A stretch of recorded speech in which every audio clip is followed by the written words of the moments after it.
another thing that stemmed out of your Miss America experience was that you became a GIF.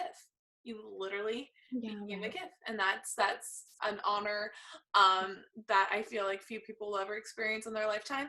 And I peaked when a GIF was made about me. That right, was and I mean, out of all your accomplishments, law school, an internship with a judge, being an honors student, summa cum laude graduate, your number one accomplishment is becoming a GIF. I just don't want you to hear any different.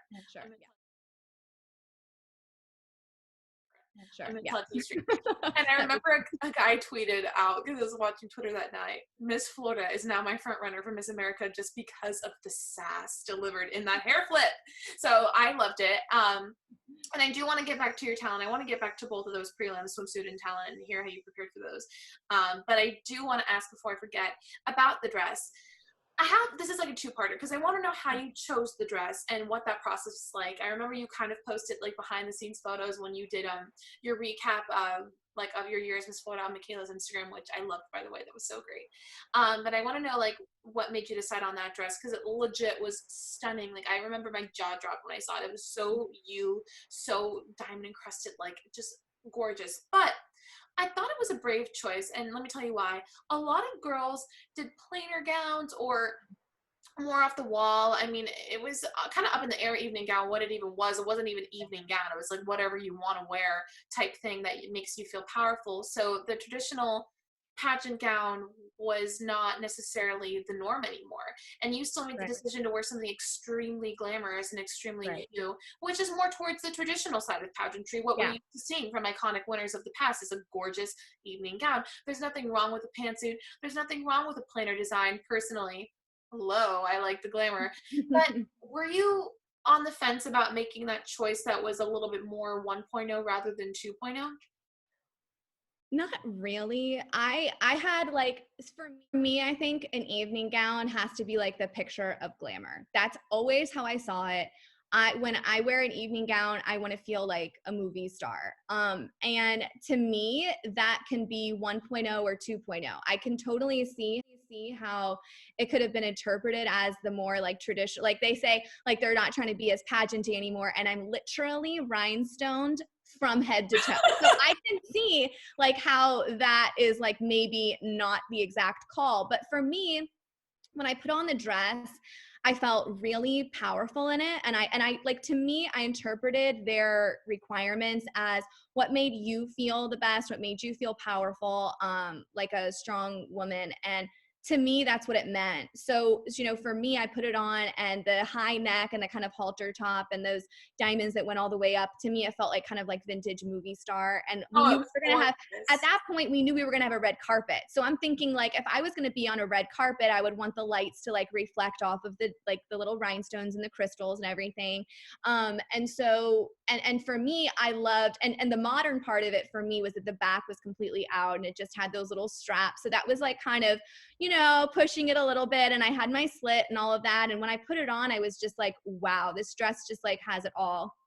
And it was the first dress that I tried on. So I traveled with Carrie of Regalia, who Regalia is just an incredible sponsor.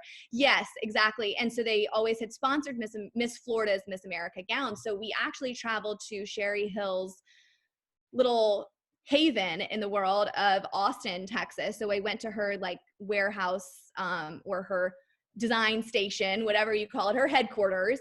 And I just had like all of these gorgeous gowns in front of me, which to try on and everything. That was the first one I tried on. I think I only tried on like a handful after that, but none could beat that one. So I loved it. And I still don't know what color it is, but I do.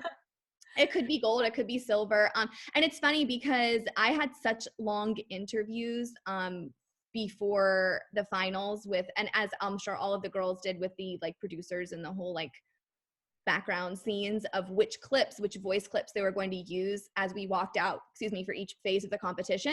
And I had no idea they were going to use that. At that point, I'm just talking, like I could go on about anything. So here I am talking about the color of my dress and everything, not thinking that they would use that, because I thought that was kind of like not very exciting. But I think they do it to give a little bit of a different taste to each girl. So like one girl might have a more meaningful and serious voice clip, and then another could be like kind of playful. It just, I think, is to show the viewers like a little bit more of like a dynamic between girls. So that's just another thing to like be aware of. You never know what they're going to use. But I always think it's good to give them a little bit of everything, and they can kind of choose which part of what you want to say. That's very interesting. I thought you might have said that like in that alone, but that's interesting that they take out excerpts of what they choose. Not at all. Yeah. They asked a similar question as you. How did you know this was the same? This was your dress, or describe the process of picking it out. And I had a lot to say about it, especially at that time. It was a little bit more fresh in my mind. But then I went off on the color, and that's what they chose. Well, listen, I loved it personally. I think it's silver. But guys, let me know in the comments like what you think. I actually might spark a debate on my Instagram story, so we'll see. But now I want to ask. I want to go back to the prelims. I want to jump back because the talent will just take me like 20 minutes to cover because it's just that good. So I first want to ask you about Swimsuit.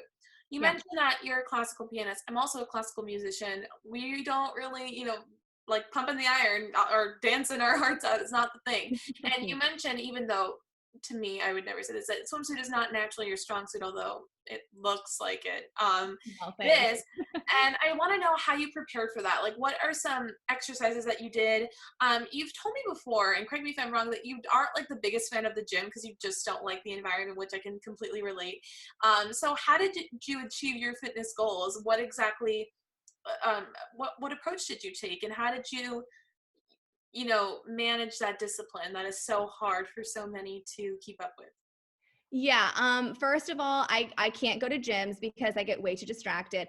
I don't know what I'm doing really. So I just kind of like float around from place to place. And you know how it is, like for a young woman to go to a gym by herself, everything, like people just kind of like stare, and like guys, they may not even mean to do it, but it's just an environment that it's not like, I'm not really being as productive as I could be there. So I like to work out around, usually like if I do a class, I did a lot of Pilates classes before Miss Florida. And of course, it's mostly women, there's some men and everything, but it's a much more like peaceful environment where I can actually focus on what I'm doing and not being distracted by like other things. And also like my DNA, the great Tyson Italian DNA, like I can bulk very easily. So we tried to work against that. And it was all about, for me, like lengthening and lean kind of looking muscles. So that to me, I needed to do something like Pilates. I hate running. Like I hate any kind of cardio. So what I did instead, I walked literally like 6 miles most days. And that it's a little bit of cardio, but it also let me like get some fresh air outside. Like I was living with my parents at the time, and I walked around in their neighborhood, and it was really nice. And it was also like a nice, like mental clarity and peaceful time. I'm a huge fan of walking, so this makes me elated to hear this. Like I love it. I just, Taylor Tyson walks. No, it's really good. I always felt that it was really good exercise. And I don't remember exactly who told this to me, but like for longer and like leaner leg muscles, it's better to walk for long distances instead of run. So I like kind of took that and ran with it, or didn't run with it. But you know what I mean? And that's kind of what I did. So I walked, and I did those Pilates classes and everything. And, like in terms of eating, it's like the things that everybody says. It's no sugar, no bad carbs, things like that. So it's like common sense stuff, but it's much harder obviously to actually implement and actually do. But yeah, that's it. It's consistency, and it's like you have to do it over a little bit of time, and your body like slowly responds to it. But right. Well, you looked incredible, and I can see why you won that prelim swimsuit, and I just want to look like you all the time.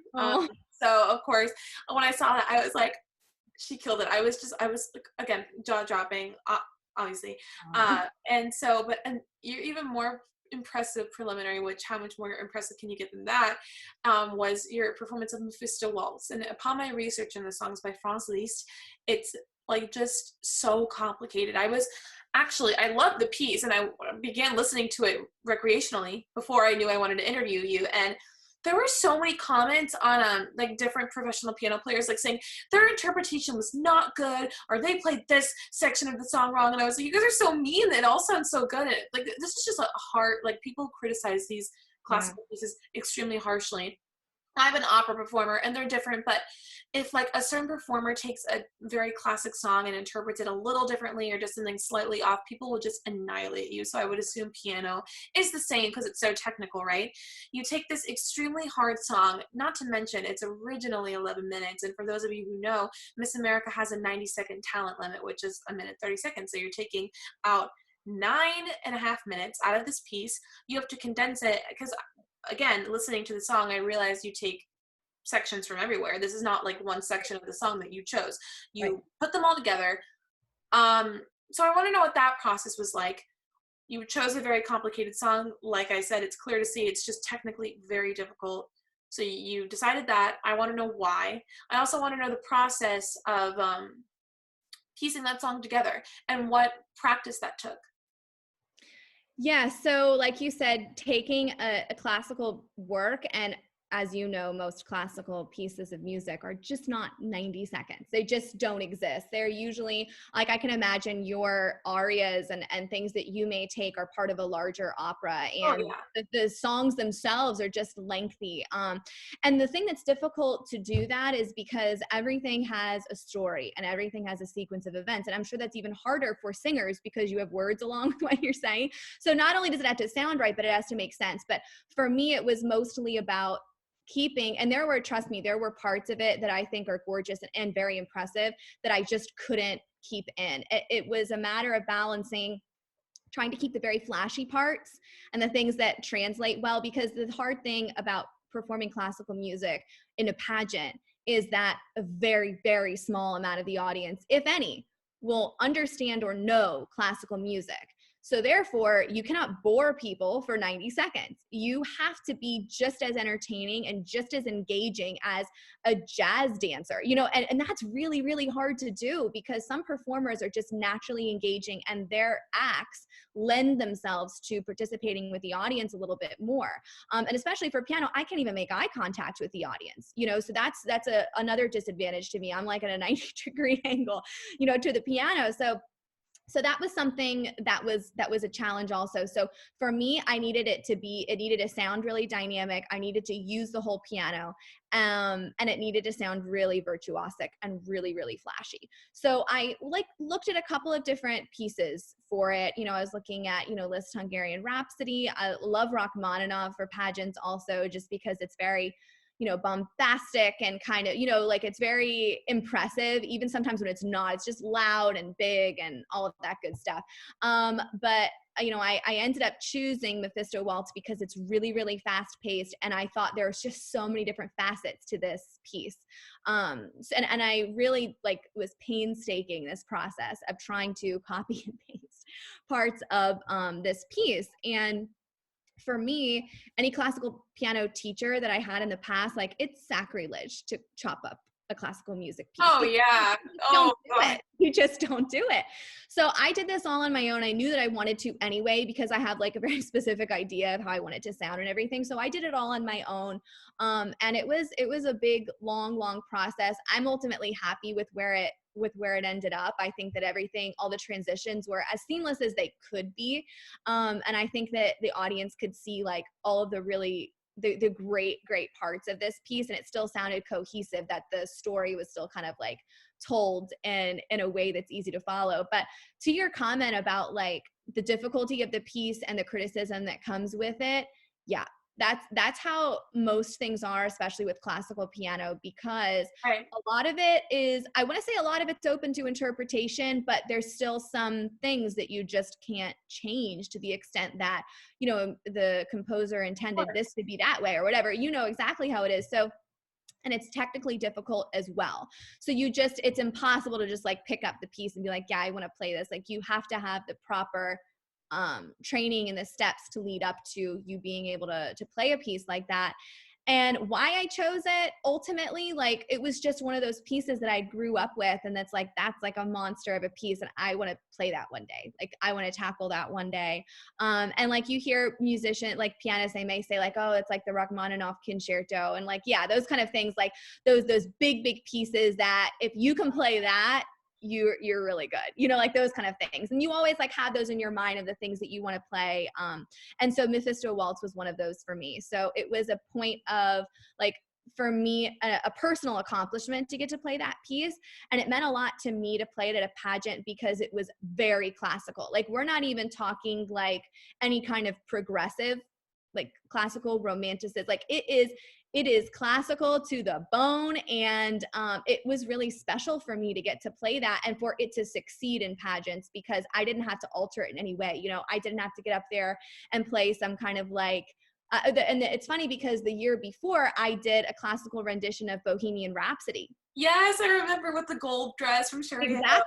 Exactly. And I loved it. I mean, it was so much fun, and it was very hard too. It wasn't as hard as List, but it was difficult, and it was entertaining, and it was great. And I won prelim talent at Miss Florida for that also. Yes, you did. But you know what? I was like, I think that this is going to be my last year at Miss Florida, and I want to be as true to myself as I possibly can. And I just wouldn't be if I played Rhapsody in Blue or Bohemian Rhapsody or all these different things that I had done in the past, which I love to play. And they're, you know, not to knock any piece of work or composition at all. But to me, my passion was in classical music, and it just meant a lot to me to be able to do that to an audience that may not know or even like classical music that much. So that meant a lot to me. It certainly is just an incredibly impressive piece. I mean, even if you don't have an in-depth knowledge of piano, which although I like classical music, I personally do not. I gave up at age 8 when I realized it was not my thing. I can just tell, like, people that don't know piano, I've had friends of mine watch you because I'm like, hey, look at this girl. Like, she's who I want to be when I grow up. And they're like, that's crazy. So it's one of those pieces that is so impressive that even people that don't even understand how hard it is to play piano are like, wow, that's hard. And so you killed that. I do want to know though, backstage, I mean, I'm a stage girl, and backstage is just a notoriously very cold place. And what I mean by that, it's like literally freezing. Like at the UC Theater in Lakeland, where Miss Florida is, it's literally like hypothermia. And I mean, that's like, they have to keep the like equipment cool. I get that. Like, that's the way it works. But I can imagine for someone that's about to use their hands, that's not great. And I also can imagine that if you're nervous, I personally, I'm a very shaky person, which I hate, because when I get out there and my voice is shaking because I'm shaking, it's just like nightmareville. And I imagine your hands might be shaking or your feet might be shaking, and you do have to put your foot on the pedals. And so I'm wondering, how do you deal with cold hands? How do you deal with shaky hands before performing? So I've tried everything from like those little hand warmers that, you know, people get like piano recitals when you're little, to like wrapping your hands in a sweater or something like super warm and fuzzy and all of that stuff, or like sitting on your hands or anything, like any kind of tricks that you can imagine to staying warm. And the problem I have with that is that the minute you take it off and go on stage, you're freezing again. Your body just like immediately reacts to the freezing cold. So those never worked for me. The only thing that has worked for me is completely obnoxious, but I did it because it just had to be done. Until like moments before I went on stage, I would like get on the ground and do like a plank where I would do push-ups. And it's the only thing that like forced blood to go through my body. And by the time I stood up after doing that for a few minutes, I could feel like the blood coming back into my hands, and I was just more warmed up. It like forces your body, because when I get nervous, my body just wants to like be like this. And I even yawn when I'm nervous and get more cold. And the whole thing is just like a vicious cycle. But when you're out on stage, you have to be like this and not like this. So it's kind of like you have to force yourself to do that. And the only way that I was able to do it is to like physically do something. And then like, obviously you're not going to run around the block in like a gown and heels. And the only thing I could think to do was like, or like sometimes if a gown, like I couldn't like make a crunch, I would like find a chair and do like tricep dips, but like, so I was still like kind of up and I wasn't wrinkling what I was wearing too much, but I just had to do it. And I know that it was probably so strange to like, the other girls knew what I was doing, because like, obviously I explained it, but like the poor people working backstage, they're like, why is this girl on the ground doing a plank? Doesn't she play the piano? Like, she's not about to do some kind of karate routine or something, is she?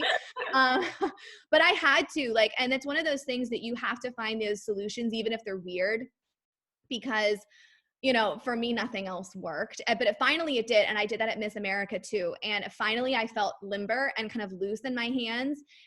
So that's something that I'm really glad that I figured out was the only thing that could work for me. And even though you look weird, sometimes you have to do stuff like that. Exactly. And like as like a vocal performer, sometimes we have to do like sirens, like where we literally sound like an ambulance, and people are like, you are horribly annoying. And I'm like, well, Yes, I am, but it's for good reason. And that prelim talent win was just so well deserved. I can just totally see why you won it, and it was incredibly impressive. Next is Taylor Tyson, Florida. This piece is all about passion. It's all about power. But musically, it is so difficult, and I love a challenge.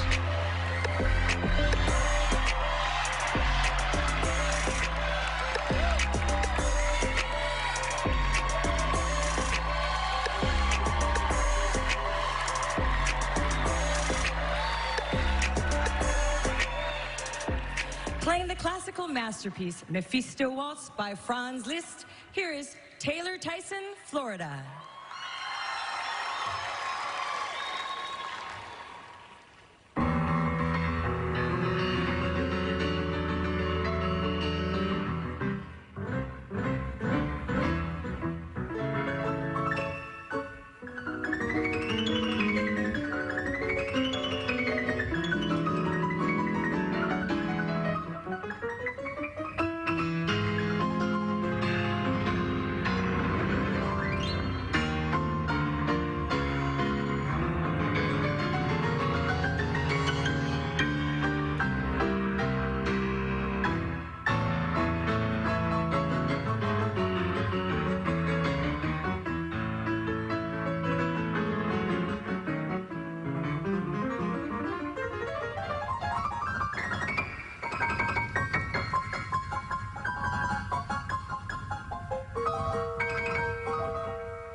Now, before I move on to how highly you placed as a whole, I do want to ask, you are, you majored in political science, graduated summa cum laude from Florida Atlantic University, and now you're at Villanova Law School, which is a really great university in Pennsylvania, and you're studying, you want to be a lawyer, you want to be an attorney like your dad. But you have such a talent for classical music, and you did all these things. I mean, you have your Beethoven Beatles Foundation. I remember reading on your website that you attended all these music programs. I even believe you at one point were involved with the Frost School of Music in some way at like some I was. So this has been a huge part of your life, and you just have such an incredible talent for it. I wondered, did you ever consider pursuing that artistic career? Because the job security in the arts field, as someone who dreamed of pursuing art and is now changing my mind because of the job security issue, especially with COVID, I wondered, did that ever cross your mind, that potential possibility? And then you decided to take the attorney route just because you didn't necessarily want to go that way, or what was that like? Yeah, so I had a similar realization as you did. I would say that I wanted to be a pianist only, and only a pianist, until I was about 18 or 19. Wow, me too. And that's, yeah, and that was my whole life. I mean, I did my entire high school education online from a school out of Laurel Springs because I was playing the piano like 7 and 8 hours every day. I traveled all over the place to study. I studied in France. I went to Tanglewood. I mean, you name it. Like I was definitely on that route. And that's not to say that I didn't have other passions. Like I always loved school. And I always had in the back of my mind that I would maybe one day want to be an attorney, just because, you know, I loved political science also, my major at FAU. But yeah, so those kind of things were always swirling around in my head. And when I got to be like 18, 19, I started classes at FAU to kind of like bide my time with piano and everything to see what I was going to end up doing. And I fell in love with my poli-sci classes. And I just could see myself, I thought like, if I have these certain gifts or proclivities to do a certain thing, like in what way am I doing the most good? I can always play the piano, but I just thought I could really, you know, make a difference in people's lives as an attorney too. And I didn't know if it was something that was too much of a sacrifice to not pursue that route also. Like you mentioned my dad is an attorney, and I always saw him growing up help so many people. Like he really made a difference in their lives. And that was something that I wanted to have also. Right. So I didn't want to give that up, you know, and if you want to be an attorney or something like that, you have to take an academic route. There's just no ifs, ands, or buts about it. You got to go to law school and that kind of thing. You know, like only in extraordinary circumstances don't you, but you still have to, that has to be like the focus, and that has to be your route and your road. Yeah, so that's really how I ended up there. And sure, like job security and all of that was definitely part of it. You know, focusing only on music and just doing like an entertainment route to my career, to me felt too narrow. And I felt that if I was to pursue law or something like that, I could always somehow incorporate music into that. And maybe in that way have more of a full life and career. So that was what ultimately led me to that decision. But I absolutely considered it and thought I was only going to be a pianist, you know, for really all my childhood. So. And it's so crazy to me that you say at 18, 19, which is my age, you know, that you were going through this decision and transitional phase, because it's literally my exact age. So it's nice to hear that you can relate, but of course it's still very much a part of your life, and you got to perform at Miss Florida and Miss America not so long ago. So it's a big part of who you are, and you still get to share it with the world, luckily, because we need to hear that talent. And now I have so many questions. I keep adding more and more questions, but before I get to how high you place, I want to know, you're in Atlantic City, now we're in Connecticut. So we don't know what's happening, but could potentially be one of the last years that Miss America was in Atlantic City, at least for a while. So you got to do the show me your shoes and everything, and you got to have the boardwalk experience, if you will, for 2 long weeks. Like you said, it's enjoyable. I can see you made a lot of great friends. Like I always see you with Miss Nevada. I just remember that trip and everything, and the drop top, little transportation vehicle. And so I want to know what that experience was like, those 2 weeks in Atlantic City. And I want to know the Show Me Your Shoes parade, because you had a fabulous, like, you know, very Liberace piano themed sort of thing. You had like a fur wrap and the piano shoes, and your dad, Frank the King, was driving. It rained, and it was extremely windy, and that's sad to be rained on in that situation when you're in fur and full glam. So I want to know about that too. Okay, so like you said, I was there for 2 weeks, and it's one of those things that endurance and mental strength is a huge part of it, because your schedule as a contestant or candidate or whatever they called us, as a young woman competing for the crown, was someone who won a state title and is now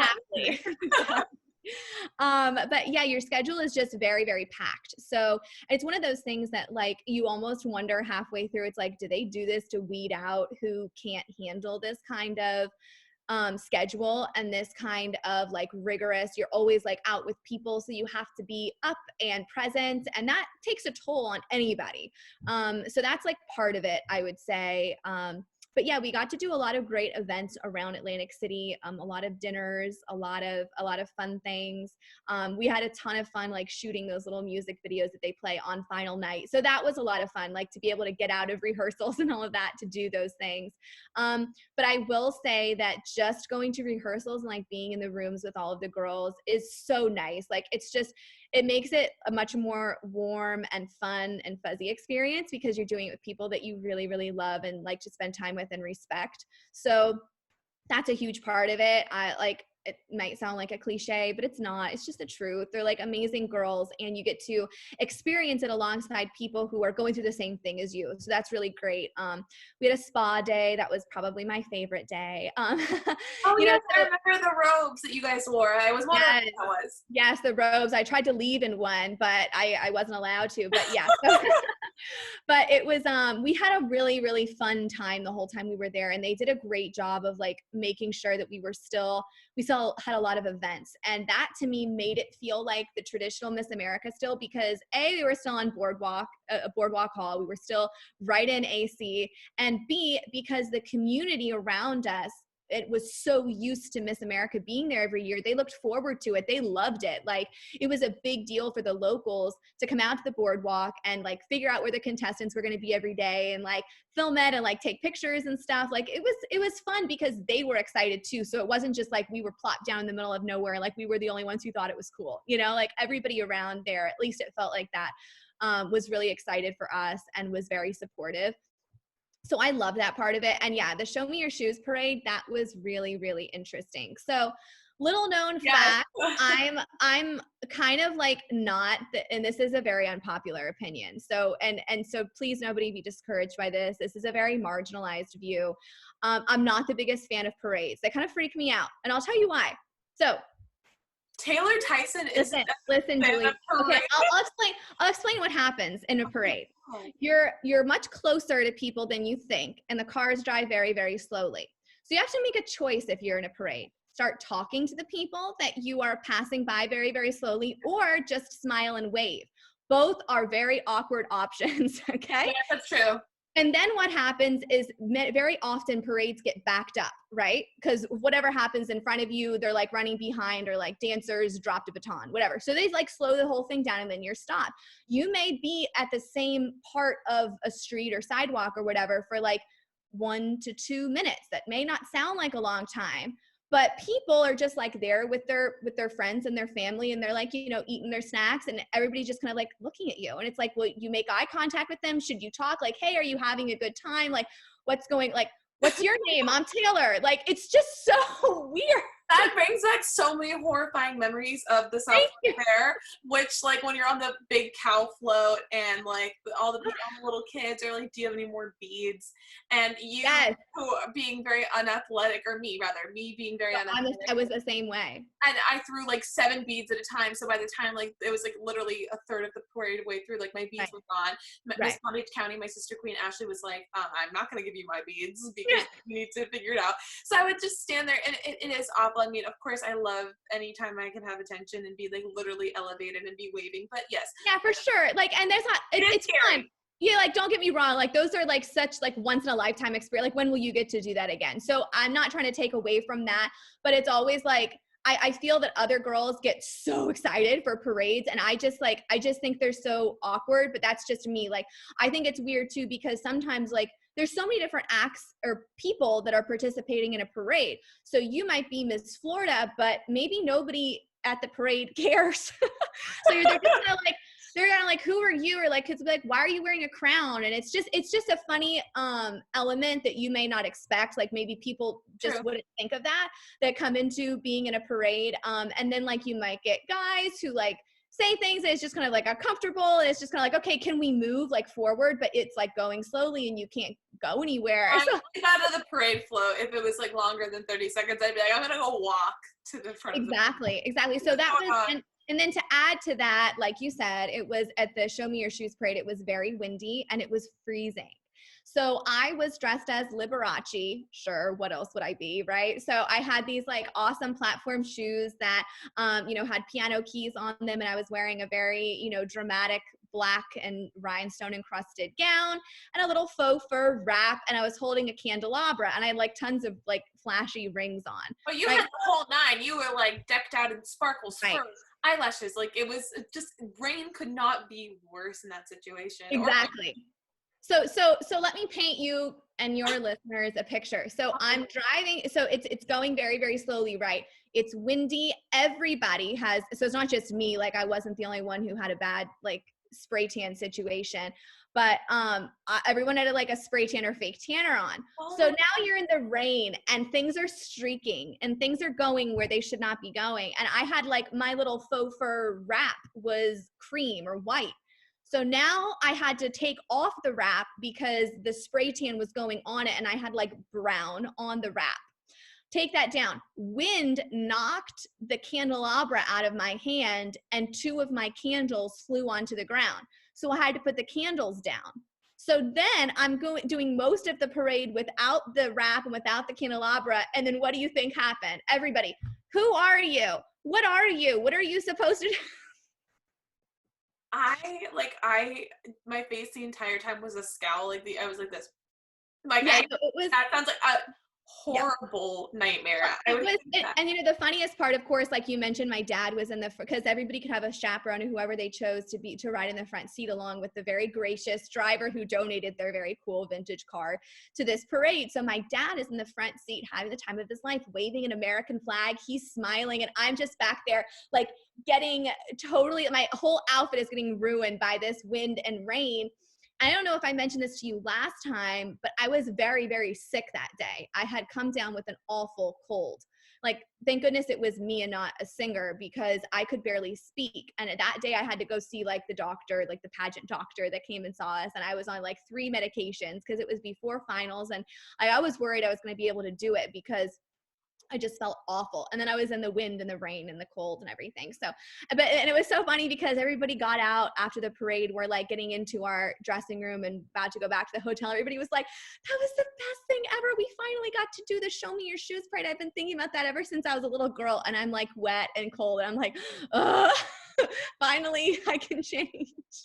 So I feel kind of bad that experience wasn't like it, to me, at least. I just always have like a weird thing about parades, but I will say that there were definitely some fun moments, and it's really special when people come to see the parade and they are really excited about it and they want to talk to you and wave to you, and kids when I take their picture. It's sweet and it is special.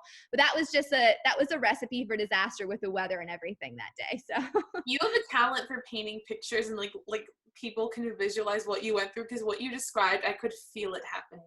I could feel the spray tan coming off. I could hear the people asking me what I am. Like, that's horrifying, but you looked great. And every girl I've talked to, like whether it's like a Miss America from 50 years ago or someone that competed this past year, well, I guess not this past year because it was in Connecticut, but in recent years, they have always said every time it rains or it's windy, it's horrible on that day. So it's not just you guys that were cursed. The Show Me Your Shoes parade is cursed. That's a hot take.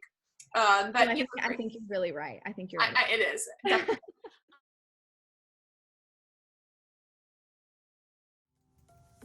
Hey guys, thank you so much for tuning into my channel today. Your support means the world to me. If you like what you saw, please subscribe to my channel and like and comment on my videos, because your support is what fuels my ability to make content. I'll see you guys next time, and once again, thanks for joining me for another episode of The Silver Lining. Love you guys. Bye!